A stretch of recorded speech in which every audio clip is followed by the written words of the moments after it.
So it is week 6 already, and we are focusing on nutritional dogmas.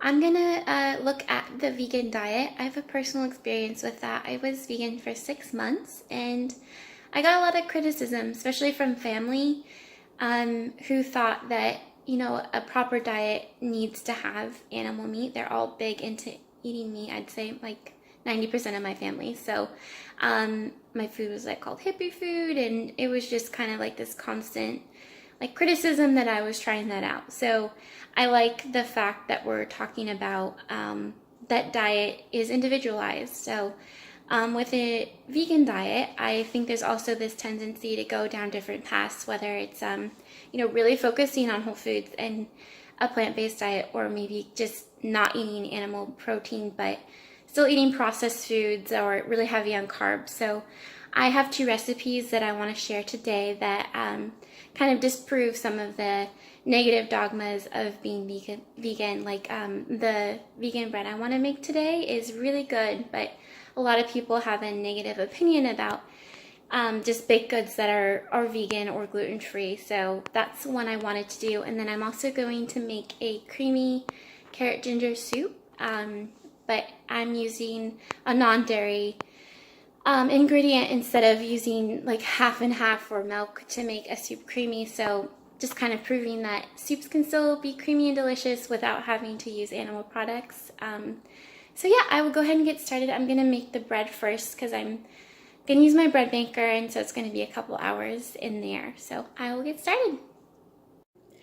All right, so here's my bread maker. I don't use it too often, so I'm excited that I have an opportunity, and I'm going to make some vegan gluten-free bread. So the recipe calls for a cup of water mixed in with 1/4 cup of sugar. So once that's dissolved in this bread maker pan, I will add the yeast packet, which I have right here, and then some avocado oil, about I think 1 teaspoon.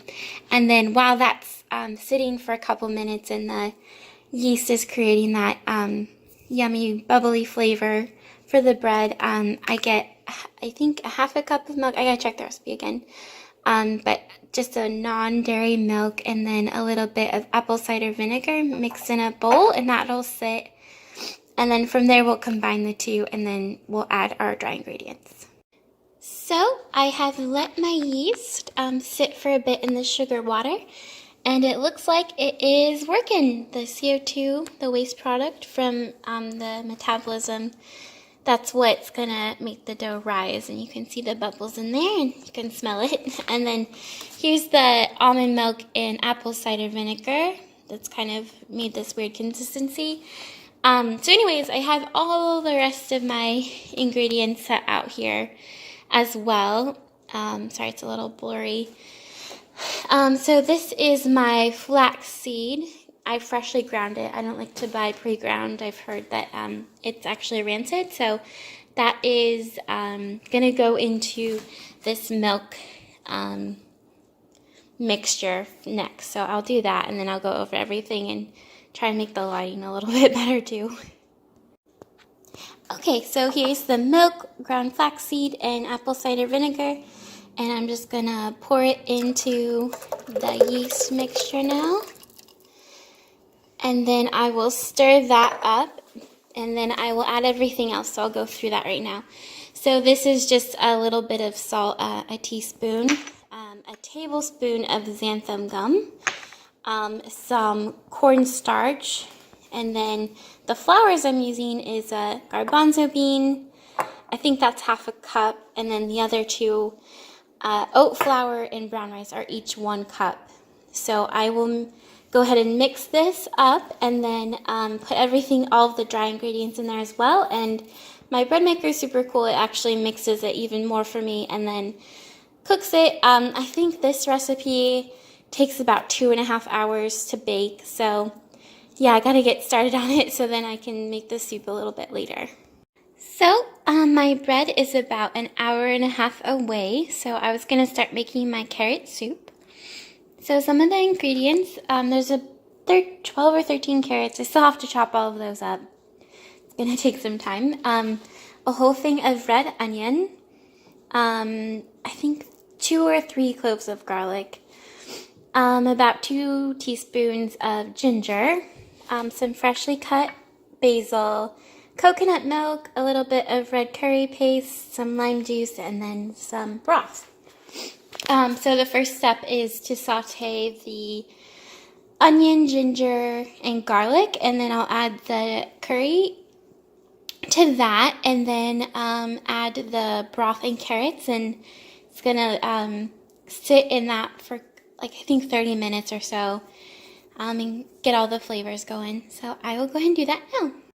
So I just added the coconut milk and the broth.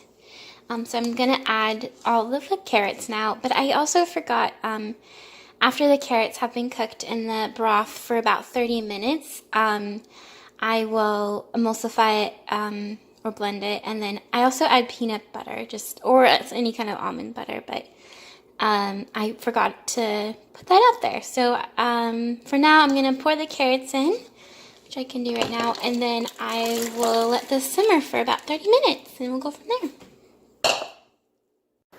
Okay, so my soup has been simmering for quite a while. I put it on low for like an hour actually, so it should be like super creamy when I blend it up, just because I was waiting for the bread to be finished. So my house smells delicious, like carrot soup and fresh bread. So now I'm just gonna put the peanut butter in, and then I will emulsify it with my awesome new gadget I got for my birthday. Yeah, I think I'm gonna need 2 hands to get this all out though. So I will show you the finished products very soon. So here is my final products. I've got the gluten-free vegan bread. It smells delicious. I can't wait to try it. And then I have tried the soup, but I made myself a bowl, and it's super creamy and tons of flavor. So I think both of these recipes do a good job of kind of contradicting some of the ideas about being vegan, eating rabbit food, or food just being flavorless and you're just eating a bunch of vegetables. So definitely not the case if you're creative. And yeah, so this is what I came up with for the week, and I'm excited to start cooking for next week. See you then.